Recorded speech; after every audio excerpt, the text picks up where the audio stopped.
Good afternoon, everyone, or morning, afternoon. I guess we're right on that cusp. My name is Patrick Dunn, and I am the Executive Director at the New Haven Pride Center.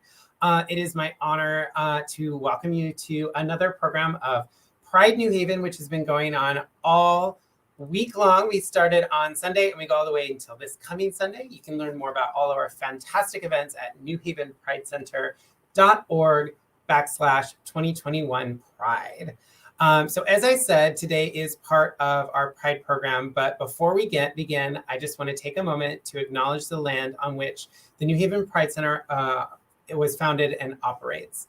The New Haven Pride Center was founded and operates on the traditional lands of the Mohegan, the Manshantucket Pequot, the Eastern Pequot, the Shattuck, the Golden Hill Pawcasset, the Niantic, and the Quinnipiac peoples. We invite you to take a moment to acknowledge and honor the Native peoples whose lands you occupy and the history of the place that you're in. And if you'd like to learn more about Native lands, you can go to native-land.ca. As I already said, today is part of Pride New Haven.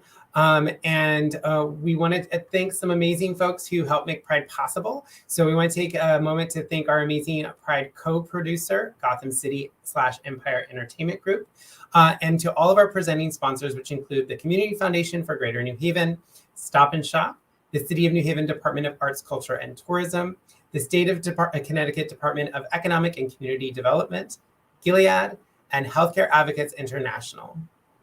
We'd also like to extend a special thank you to our sponsor of all of our LGBTQ plus women's programming here at the New Haven Pride Center, Planned Parenthood of Southern New England. Finally, before I stop talking and we actually listen to the people we're here to listen to, I just want to do one last thank you to for you all being here today and helping us celebrate Pride. All the work of Pride is done thanks to the efforts of the staff, well over 100 volunteers, and all of the incredible artists and speakers. If you're feeling a little extra generous, we welcome donations to support the incredible work of Pride and the New Haven Pride Center more broadly. You can make donations online at newhavenpridecenter.org or on our Venmo and Cash App. And with that said, it is my pleasure to bring to the stage, virtually, the person at the center with the longest title, Laura Boccadoro, who is our Interim Women's Program Officer, Associate Producer of Pride New Haven, and the New Haven Pride Center Coordinator. Laura. Hi. I guess I do have the longest title of everybody. Hi, my name is Laura Boccadoro. As Patrick said, I'm the Interim Women's Program Officer, Associate Producer of Pride New Haven, and New Haven Pride Center Coordinator. My pronouns are she, they, and I am extra excited as a lesbian in the community who came out in the New Haven community. I'm extra excited to welcome Ruby Melton to the stage virtually as well. Hi, Ruby. Hi, Laura. Nice to be here. I know. I am so excited to finally get to sit down and chat with you on this. We've been talking all week back and forth, so I'm really excited that we finally get to have our conversation. Same here. I'm a little nervous, but hey, you know. Hey, we're human beings. We're all going to be a little nervous. You know what I mean? I'm definitely somebody who is usually in the background and not usually in the foreground. So,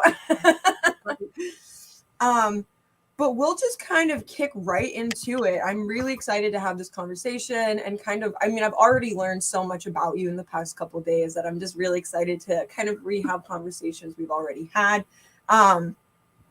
But basically, you sent me the information, kind of like a little memoir of your past, and I'm gonna ask you some questions kind of based off of that. So basically, my first question is: I know in college it was a little difficult. You were having some like identity, figuring out, like who you are as a person. Why do you think it was hard for you in your younger days to consider yourself a lesbian? Basically because, in those days, and when we're talking about younger days, we're starting with college, before that, remember you're making me go back something 30, 40, 50 years, right? So, it wasn't something I actually thought about in terms of labeling.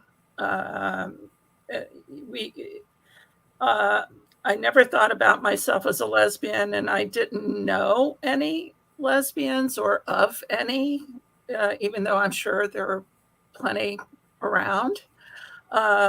And even though I was at a women's college, which is rather strange, and going to a women's college was not intentional on my part. It had more to do with what they were offering academically. But I did. So I didn't label myself, but I fell in love with what I would call a feminine ideal. Mm-hmm. That to me in those days were straight women. I had crushes on straight women, and using words like lesbian to self-identify never occurred to me. And I know that's quite different today. We weren't using the term gay at the time, which really came to be the word that I and others in our circle became more comfortable with. And my feelings towards women were very confusing and contradictory in terms of my own sexual identity. And I saw myself as, quote, normal. So if I applied a label to myself, that would take me out of that group and place me into another group where I didn't know anyone. Mm-hmm. So I knew very little about lesbian women. I hadn't met any, or at least consciously met any. So yeah, and I would also say that there were certain stereotypes in my mind at that time, and so I didn't see myself fitting into those stereotypes. So that's pretty much it. And in college, I was very, I was consumed by my studies. I was outgoing and a big cut up. I was into theater and film, and I really wasn't looking for relationships either. And maybe that was a way of sort of creating a wall between me and my sort of what was sort of starting to awaken a little bit inside of me. I love kind of like the dynamic, because we both, have, I have a similar story of my coming out. I wasn't really sure if I was in the midst of labeling myself as gay or lesbian, like you said, out of the norm. I didn't want to feel out of the norm. Mm-hmm. But I think it's, obviously there's a lot more resources nowadays, and there's a lot more understanding and acceptance. So it's so interesting to hear like kind of a different side of it, especially from like my point of view. Because I, as much as I know history, LGBTQ history, being able to talk to somebody with that lived experience is really great. But you were talking about the word, like how y'all didn't really use like gay or lesbian back then. And I know when we were talking kind of like about what questions we were going to talk about, I was using the word queer a lot. And I know that you were kind of like, whoa. And so I kind of just want to like talk about that a little bit, because I know nowadays queer is a little bit more, a lot more accepted and actually more generally used to talk about the wider LGBTQ plus community. But I know like you had very different experiences with that word. So I kind of want to touch on that a little bit. Well, yeah, it wasn't, and as I was coming out, you wouldn't use that word. The men and the women weren't, we were not using that word. I believe at the time that was a derogatory word to use. Home word that we thought was acceptable. And, and so I find it very interesting where we've come full circle. And now that seems to be a word that a lot of people use to self-identify, including women. And some were, I used to think that it was a word that men applied to themselves more than women. And so it's interesting. There were a couple of times where I identified myself in recent discussions as a queer woman, and I said to myself, what am I doing? This isn't how I identified in the past, and why would I start to identify? I'm perfect with the word gay, and I guess that's sort of where I've landed, if you will. And maybe it's because it's not gender specific, it's general. It kind of represents a period and an era where, I was coming out. It comes out of that time. So yeah, it's interesting to me that now there are just so many words that people use to self-identify. And in my time, it was really woman. Yep. I love women. I'm looking for a woman to love. and it wasn't, this is who I am in terms of, putting myself into any particular category or group, but I'm a woman looking for a woman to love, and I like being around women, and I love men too. But the emergence of my feelings about women was really key, and it wasn't about a label, and it wasn't about being political in any way either. Mm-hmm. So it was to try and satisfy my raging hormones, if you will. I love that. I love that. I know, kind of touching on that though, like I want to talk about your experience in Greece. And you're you kind of used it as the term like awakening in a sense, maybe not quite you want to go to Greece first, or let's go to Greece first. Oh, you want to go to Greece first, not go back to France? Okay. Yeah. So I mentioned, in college, I was interested in going on and to study film and theater. And I had spent a year abroad in France, and the French culture was, I love the culture there. And I'll touch on very briefly that while I was over there, I fell in love with the French romantics and the bohemians and the expats of the lost generation. And, I started to get into women whose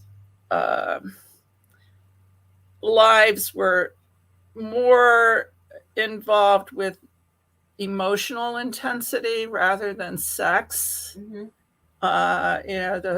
Those longing letters that people like Natalie Barney would write to her longtime lover. Was it Romaine Brooks, I think, who was and they had a 50-year relationship. Gertrude Stein and Alice B. Toklas, Virginia Woolf, and Victoria Sackville West. This was where I had started to really think about what my ideal was, which really wasn't at that time very focused on sex as it was on the sort of emotional attachment that one would have with a woman. And then something happened, and that was that rather than continue to pursue that part of my life, I chose to take a job in Greece and move to Greece rather than continue on to NYU Film School, where I had been accepted. And it was pretty special that I'd been accepted at that time, but I for some reason was very I was drawn to Greece. And I am of Greek descent, and I speak fluent Greek, and so I didn't know that. Yes. And so that was one of the reasons too. I had family in Greece, and so I went to Greece, and I I had a nice job working for a ship brokering firm, and I started to live a very different life. I met wealthy people to some extent, but I also started dating, and I started dating men. And what happened was I met this, he was a Greek merchant ship captain. And, I was working in the shipping industry, and he immediately took a liking to me. And remember, I'm only 21 years old at this time. And he was about, I'm going to say, at least 10 years older than me. And he started wining and dining me and taking me, to clubs, and and paying a lot of attention to me. And we traveled together, always in separate rooms. He was a gentleman and very old school, very worldly, but old school. And, we barely kissed, which was fine with me. So after a while, and I was really enjoying the attention and the excitement of all of this, he, and despite my my cultural year in Paris, I was very naive. And I was still obviously trying to figure out who I was.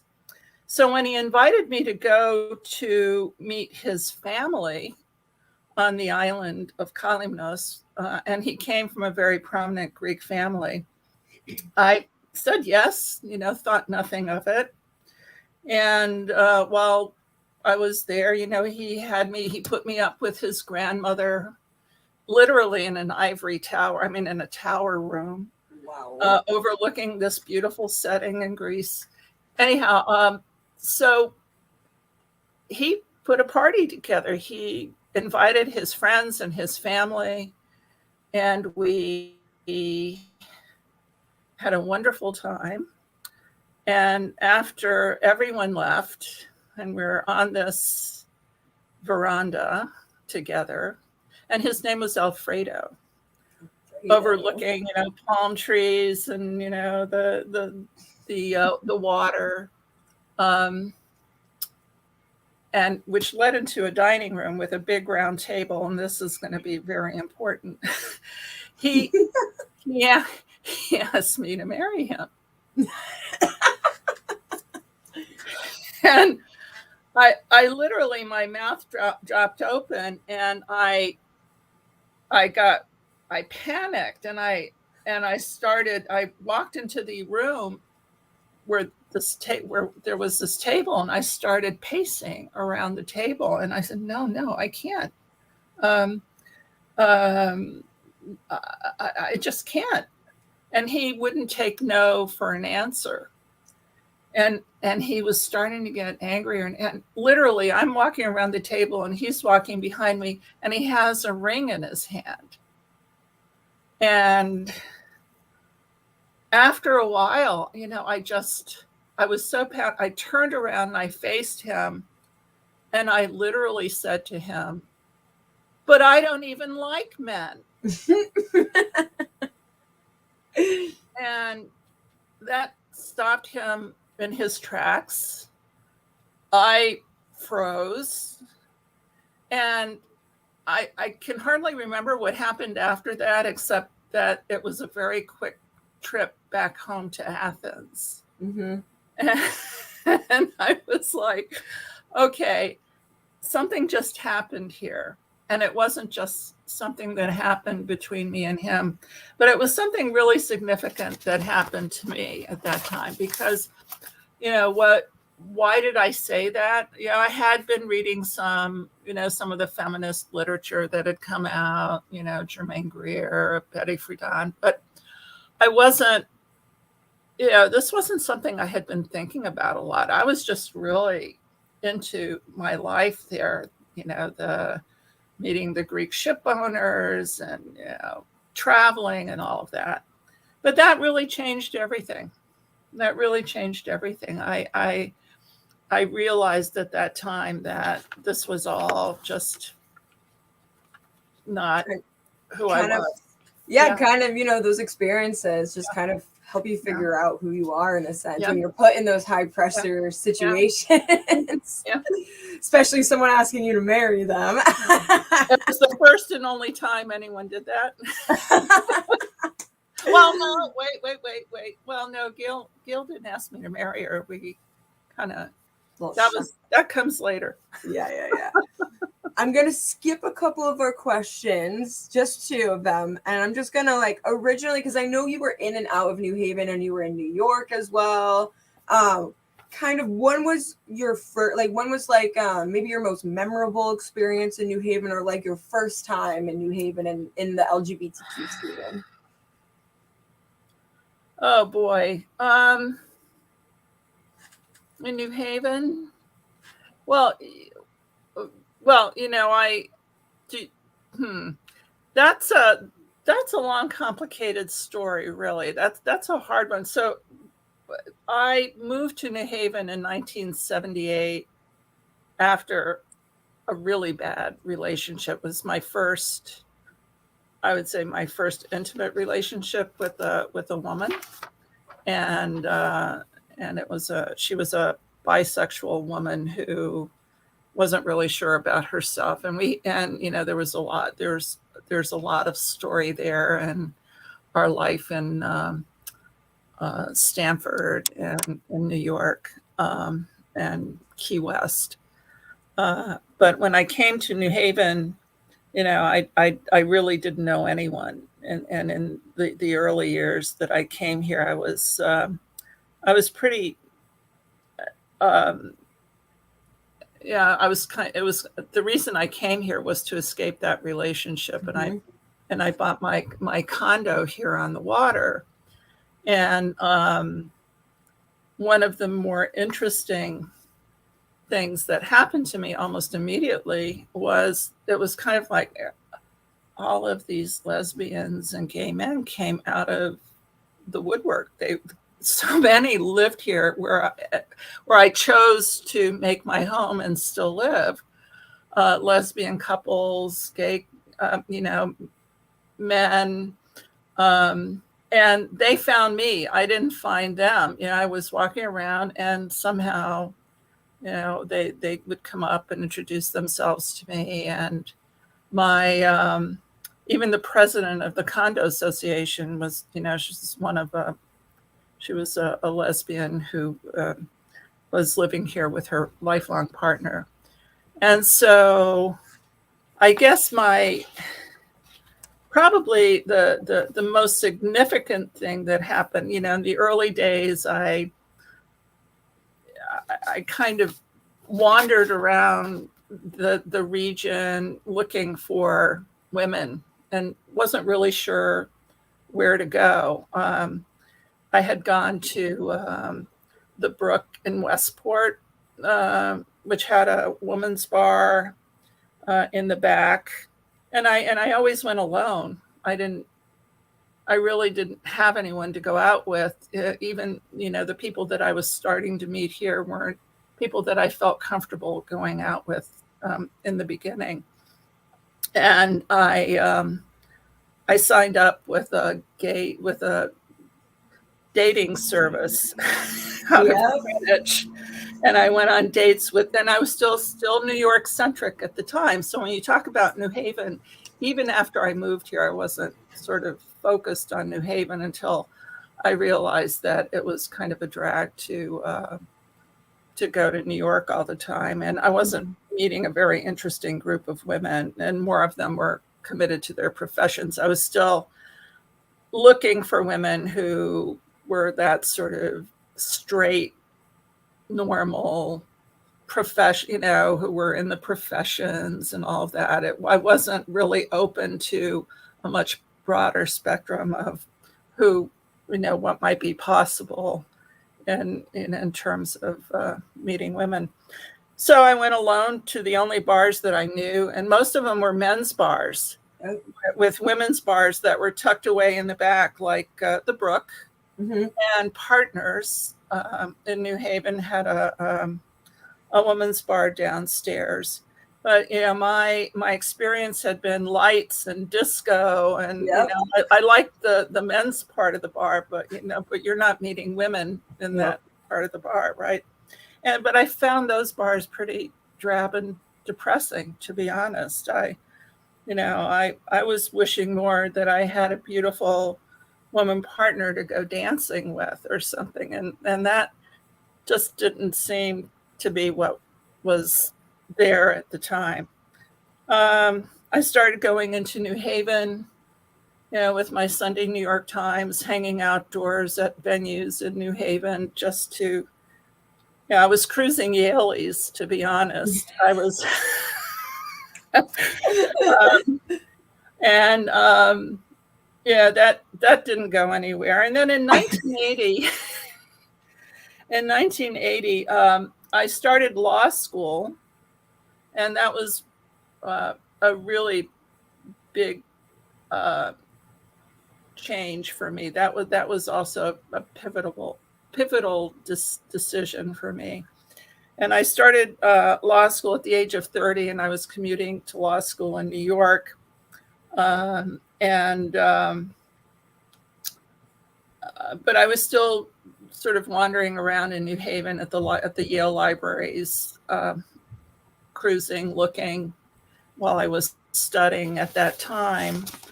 But to no avail. And then what happened was there were the gay people, the lesbians, the women and the men that I was meeting. A couple of them took me under their wing, and they said, look, they tried to set me up at first, but I wasn't really interested in any of the women that they were trying to set me up with. And one of them suggested that I sign up for a lesbian cruise. Yep. On a boat out of New Haven Harbor that was called the Liberty Bell. And people, this boat was used for different functions for different groups. And so this was a lesbian cruise. And this really changed everything. On that cruise, I met the owners of the only singular lesbian bar in New Haven, as far as I know. And it's called the Old Mahogany on State Street. Yep.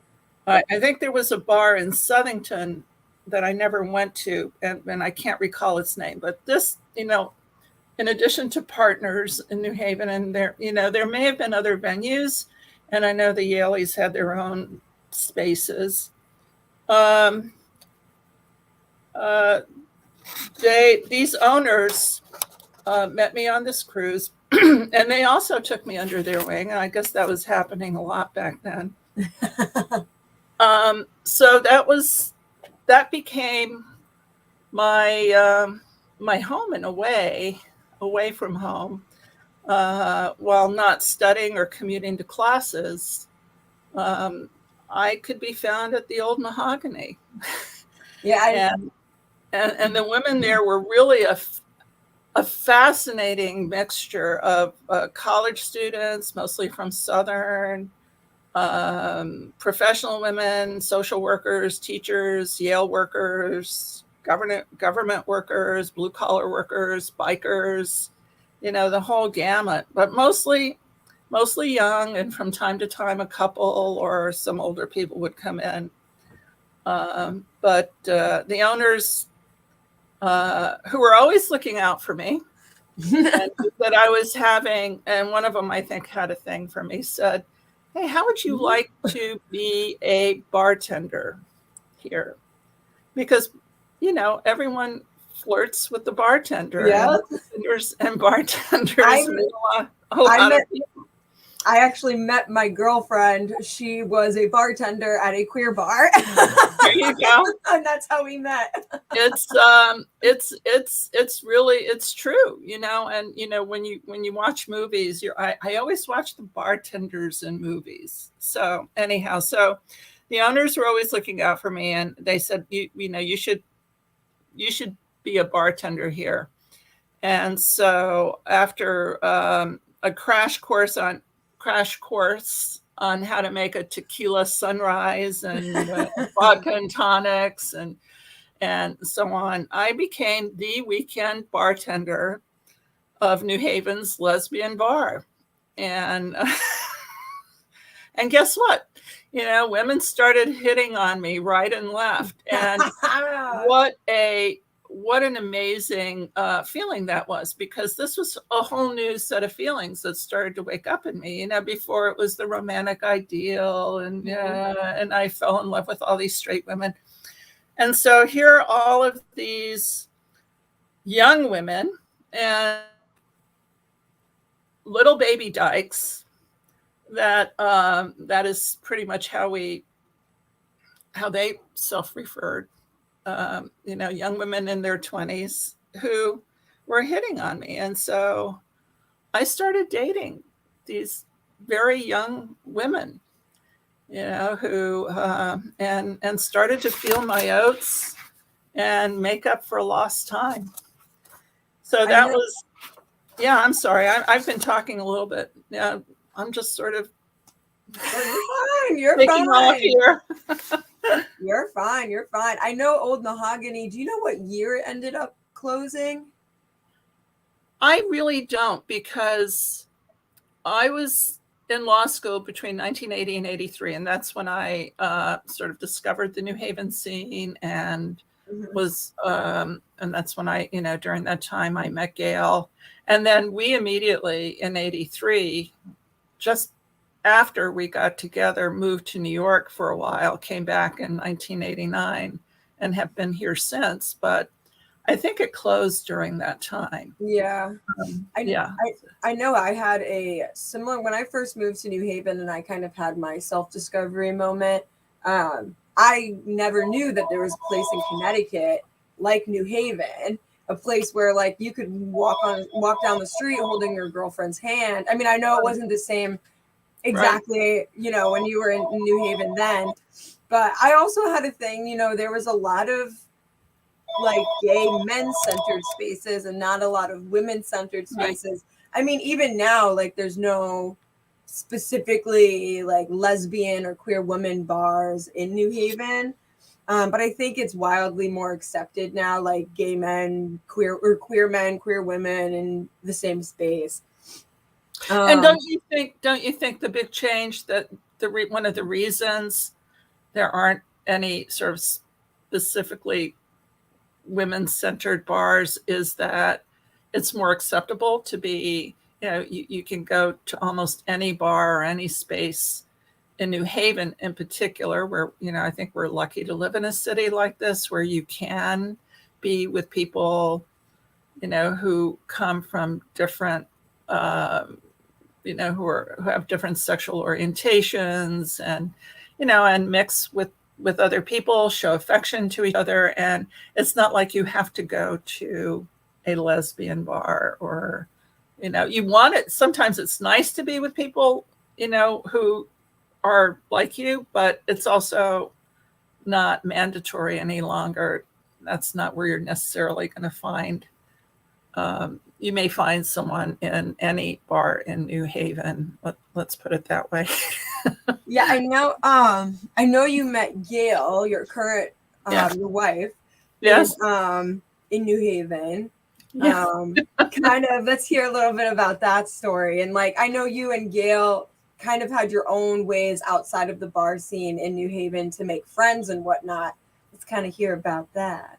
Yeah. Well, Gail is from this area, and she went to school, her undergrad at Southern, and she had a group of gay friends. But I was working at the bar, and one night, two tall women, and I'm, that's the other thing. I'm a tall woman, and she is tall. And so, of course, you notice tall women. She and another friend came into the bar, and I noticed them because they were acting a little goofy. And, Gail has a great sense of humor and loves to joke around. And, they ordered beers and started to flirt with me outrageously. And this story is a little bit like that movie Rashomon, where you get the same story from different perspectives. Mm-hmm. So I thought they were obnoxious. I said so to the owners afterwards. But to hear Gail tell the story, she and her friend thought they were very funny and witty, and had clearly won me over. Not. And so, but after that, she started showing up as a regular, and learned she worked in the psychology department at Yale. And I wasn't particularly interested in her at first, because she was closer to my age, right? 6 years. There was a 6-year difference, and I was dating younger women at the time. And she decided to join the bar softball team. And I love to watch the jocks play. So I know we have a picture actually of Gail, I think, playing softball, right? Yeah, so at that time she joined that bar softball team. Mm-hmm. But then that picture was later when we came back to New Haven, and she joined another team, which was a more serious team, and Mm-hmm. where we made a lot of our friends. We actually went to the national this team went on to play in a national finals. So she got very serious in those days. But when I first met her, these were bar teams, like Rudy's had a team, and old Mahogany had a team. And but I wasn't, I started to see her a bit then, but I stayed focused on the LBDs that I was dating. But after one night, and I guess you want me to tell this a little bit about the how we finally did get together. Yes. So I hadn't been paying her a lot of attention. I was kind of flirting with a lot of other people at the bar that night, and she had started to get fed up because I wasn't, being very attentive to her. So she left, and her house was around the corner on Orange Street, and so when I was able to take a break, I went after her. And when I walked out of the bar, she had placed 2 popsicles on the windshield of my car. Now, the story of why those popsicles are a little, I guess I can tell. Well, the reason they were popsicles is that Gail was trying to kind of get me to be a little more receptive to a physical relationship with her, and brought a magazine over one night where there were 2 lesbians eating popsicles in a picture. So anyhow, there were 2 popsicles on the windshield of my car that night. And I grabbed them and I went around the corner, and I waited for her on the steps of her brownstone. And she had gone up to East Rock to decompress and smoke a joint. And when she came back, we sat on the steps and we ate the popsicles. And then we went inside. And we call this popsicle night, otherwise known as our anniversary, August 15th, 1983. Oh. And we have been together ever since. Oh, my goodness. I love that. I know. I remember you telling me that story when we first sat down, and I was just like, this is actually a very sweet story. I mean, and my partner had a similar kind of, she wasn't quite interested in me, but I was very interested in her. And I made, I was down in Norwalk at a queer space in Norwalk, and thankfully now they're all over Connecticut. Well, somewhat all over Connecticut, but there's still, not really any queer women-centered spaces. I know somebody pulled up a comment that said there's only 15 queer, specifically queer women's bars in the U.S., but hopefully we can change that. One little aside there. When after Gail and I got together, she met her lifelong partner, her wife, at a bar. Well, the only other significant relationship, well, she had other relationships, but her friend and partner for many years was someone who was also the bartender at Partners in the women's bar Partners. So, and we remain friends with her as well. So I wanted to touch on a more kind of like deep topic. I know you had two gay male best friends, kind of, and who were kind of helping you with your coming out journey in a sense. And I know one of them got diagnosed with AIDS. What was it like to kind of be in the midst of the AIDS pandemic, especially with a friend who was suffering from AIDS? Wow, that was a very, very painful period. My friend John was someone. My two best friends were gay men, and I met John in college when we were both. He came on Holland's, where I went to college, experimented with coeducation. So he spent a year at my school from Davidson, and we got to know each other. And we remained friends for many, many years. And he also wasn't out when I first met him. Mm-hmm. And he came to New York to study at Columbia, and got a job as the librarian at Union Theological Seminary. And during that time, he started to date, and we're now talking the late 70s. And Gail and I had moved to New York for a while, and that was at that time, we were also going out quite a bit to the clubs. You had the Cubbyhole, and there were a lot of women's dances, and they were these moving dances that you would follow around the city. And it was really a very exciting disco, and it was a lot of partying. And then John's partner started to, the spots started to appear on his body, and we were just learning about AIDS at that time, about this virus. We didn't know what it was. And John wasn't worried because he was always with one partner, but then of course his partner was not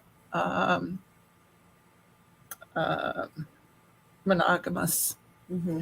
So he contracted AIDS, and I don't know what to say. It was almost like the music died, right? Mm-hmm.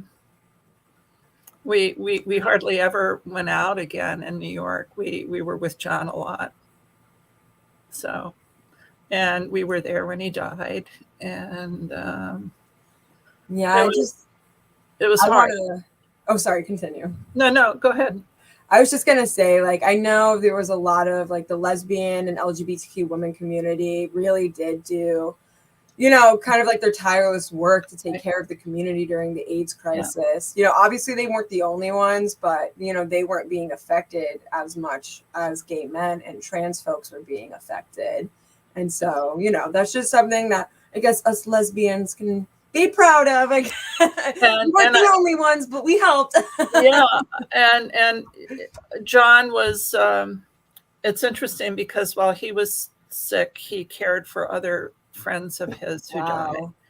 And we went down every once in a while to Gay Men's Health Crisis. And, when you speak about lesbians ministering to gay men at the time, that's you would see a lot of lesbians there. So it was a very, very hard time for me. Yeah, I thank you for sharing that. I know it's kind of hard to reflect back on that stuff, but it's important to understand that history, especially in the community nowadays, as we still are fighting the battle of the AIDS pandemic, but people don't understand. Like my generation, some people don't understand how horrific it actually was. But to segue into a more light question, kind of like we'll take the last, 12 minutes or so of this. I know you and Gail, you guys worked together for what, almost 30 years before you got married, right? So we got together in 1983. And in, let's see, so how many years? 2008. That's, yeah. So we got married. Yeah. Kind of like, how has your life changed in a sense, or how have you seen the LGBTQ plus community change since 2008? Well, marriage equality certainly made a big, that changed. I mean, when Gail and I first got together, well, not when we first got together, but when we started to accumulate some wealth and we wanted to think about, seriously about our lives together and how we would, you would think about what happens if one of us gets sick, what happens with our property, blah, blah, blah. We spent a lot of money to fix that up and make sure that we would be able to provide for each other and make sure that, our wishes were respected as much as we could legally without this being, without the marriage equality at the time. And one of the things that started to really radicalize me was when I realized the thousands of rights that were not, that we didn't have, where, a couple of 18-year-olds could go down to City Hall, sign a marriage, get a marriage license, get married, and all of a sudden, all this just clicked into place for them. And I was, it made me so angry. Yeah. But anyhow, so Connecticut was ahead of its time. Marriage equality didn't come into until 2010. We got married in 2008, and that was because I needed health benefits. My health benefits had, my company, even though I'd retired with health benefits, they decided not to provide them any longer. So that was the romantic reason for getting married. But it was kind of a fun shotgun wedding. And we, I think we have a picture of you all getting married as well. We'll see if we can pop that up. Yeah, obviously, yeah, you continue. No, so what has changed? I think that, more people are willing to self-identify in ways that we didn't back then. Where we had to go to special places with women to find women like us there isn't the same fear or reticence to be out in public places, where in order to hold hands, we'd go to New York and walk in the Village, but we never would do it in public places, even in New Haven, right? Or show affection in public. So I think it's interesting that there are more. The self-identifying part of it is very interesting to me. We always thought about ourselves as women loving women and wanting to find women, and we called the bars women's bars. So I find that to be quite interesting that there's so many different I don't know if you would say labels, but there are a lot. And I have it doesn't roll off my tongue very easily. So I think that's a big change. Absolutely. How have you kind of seen the New Haven LGBTQ community change? Well, I will say with I'm not just saying this because I'm part of this program. Mhm. I think the work that New Haven Pride Center has done and has been incredible. There has been a recognition that of the work that the Pride Center has done in helping LGBTQ folks in the community who need services. I see that as just amazing work that is being done. Well, we appreciate it. Yeah, but in terms of our own lives, we have gone on. We have our group of friends. We socialize together. We don't really go out to bars anymore.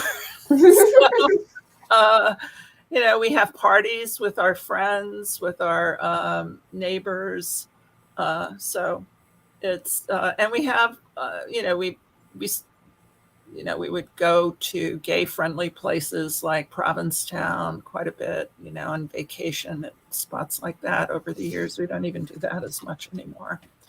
But I think it's changed in the sense that we really feel like there is a real community here.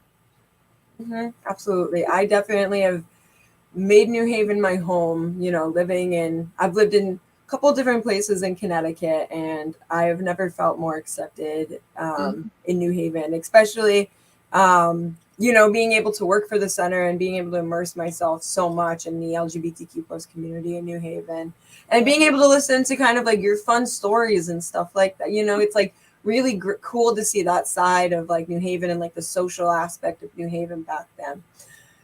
But okay, so sadly we are done with our conversation. I'm gonna pull Patrick back in to say some closing remarks. Okay. Well, thank you both. I appreciate Ruby, you talking about your own personal experience and sharing a little bit about your life with us and everybody who has been watching. We are here at the center excited to continue to explore the history of New Haven, the past of New Haven. We actually have a walking tour on Sunday with John Allen, who's kind of New Haven's self-proclaimed LGBTQ historian. But we recently got a big donation of the Lesbian Review, which was a New Haven-based lesbian publication that we are sifting through so that we can make them accessible to the broader community, especially for anyone who wants to do any research. I know there's also some copies at Yale, but I think our collection might actually be slightly larger, which is cool. And we're looking forward to having more of these kinds of conversations. And thank you to everybody who joined us. We hope you will join us for future conversations, and come and join us for Pride tomorrow. We're going to be at the North Haven Fairgrounds from noon to 7, and then at Gotham for the after party. And then on Sunday, we have our closing out events, including our final tea dance at 168 York Street, which is, I believe now the longest continually running LGBTQ space in Connecticut now. Since Joe Goodwin, who owns it, has owned it for at least almost 30 years. And it was the pub before that and had been in a couple of different spots around New Haven. So we look forward to hopefully seeing you all. And thank you so much. Have a great rest of your day.